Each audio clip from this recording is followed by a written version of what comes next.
This morning, thousands of Floridians woke up to news that their appointments to get treatment for COVID-19 infection were canceled by the Biden administration, which outright revoked authorization for two very popular monoclonal antibody treatments that the state of Florida really pioneered over the summer and that we've worked hard to make available to our residents who needed treatment. Mind you, the people that seek this treatment are overwhelmingly people that have been vaccinated, but yet they're still infected, and many of them are high risk. Now, they are relying on revoking this and pulling the rug out from under people on a single, non-peer-reviewed, non-clinical study that was actually done by a consultant for a rival company to the other two monoclonal antibody treatments. This is not based on a clinical trial. This is not even peer-reviewed. And so this is something that they claim shouldn't be used because we have Omicron. And what we would say in Florida is we have had people use it, and we've had good results. It's not 100%. We understand that. But you also don't even know when someone goes in whether it's Omicron or still the Delta. Yes, mostly in Florida it's going to be Omicron at this point. But it's really a reckless decision to be able to take this option away from patients when we've had the site set up, we've had this distributed to different medical groups or hospitals.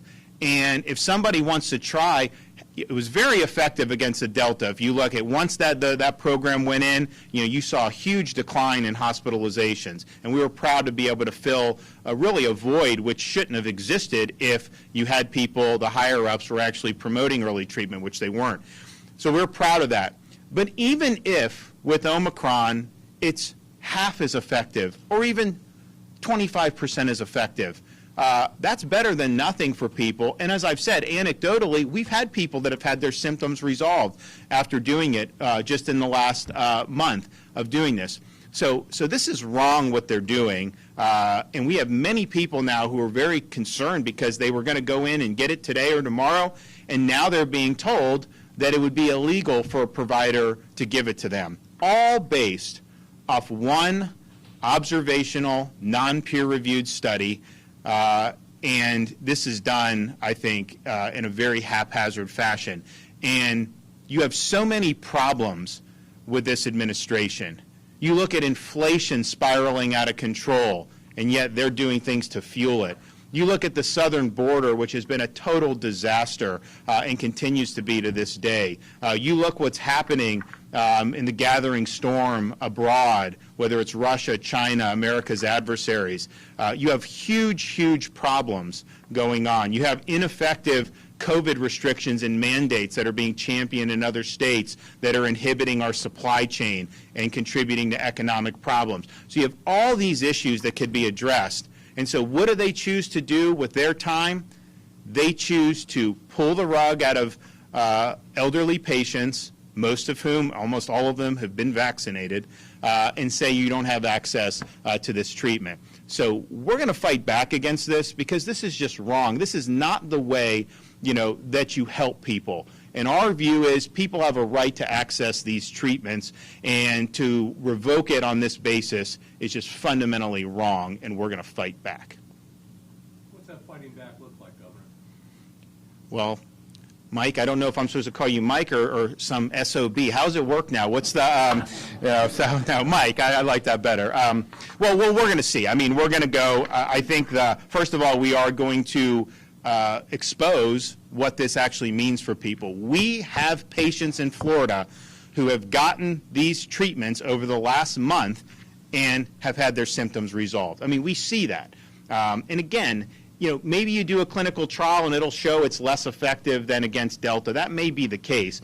But we have patients who have benefited. That's just a fact. And so if there's a chance to benefit, particularly for these high-risk people, when do it. So we're going to be able to let them tell their story. We also have people all of a sudden, they're getting text messages saying your treatment's canceled. And what does that mean for them? What are they supposed to do now? So you're taking away treatment, which is something that's very, very important. But then just think of the angst that adds on to somebody. They think they're going to be able to go in and do it. And first of all, these appointments are hard to get because they cut our supply in the first place. You know, they had months and months to prepare for a winter wave, and I think they tried to tell themselves that over the summer, when you have Sunbelt has their high COVID season, that it was just because they're a bunch of backwards yokels and everything like that. First of all, it's not true. We've always had higher vax rate than the nation as a whole, and you have places like Israel now that are on their 4th shot, and they are setting world records for infections. And so clearly you have to have a more holistic approach to this, and treatment's an important part. But, you know, they had months and months and months to stockpile this,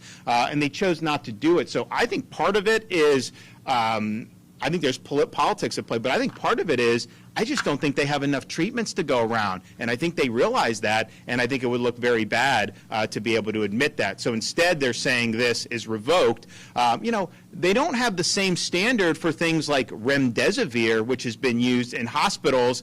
I don't think the data on that has been very promising at all, and yet you don't see them revoking EUA on that. You don't see them revoking EUA on other things. I mean, normally, these things all went through clinical trials. Normally, you know, you would have to have some serious clinical data to do it, and they'll say, well, it's a new variant. Well, the vaccines were created for an old variant too. So this is something that is clearly, they're going above and beyond to be able to deny access to people. And again, we just think that that's wrong. And so yes, you're going to hear from us.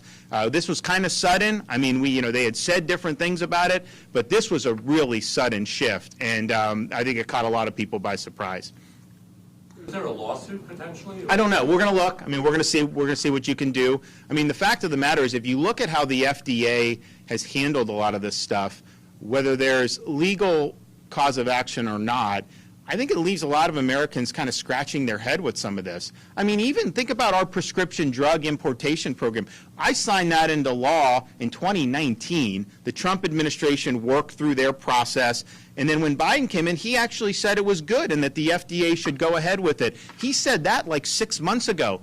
They scheduled a call with us in like March to be able to go over Florida's plan. We could be saving tens of millions of dollars in the interim. You can't bring yourself to just go and review this earlier than that. So I think there's a lot of problem in this bureaucracy as well, and it's not serving the American people well. Even you think about some, and I don't know how effective some of these things like some of the antivirals that have been done in the meantime are. It's taken them a long time to be able to do those. And so, you know, people are in the breach here as a result, and they haven't served the public well.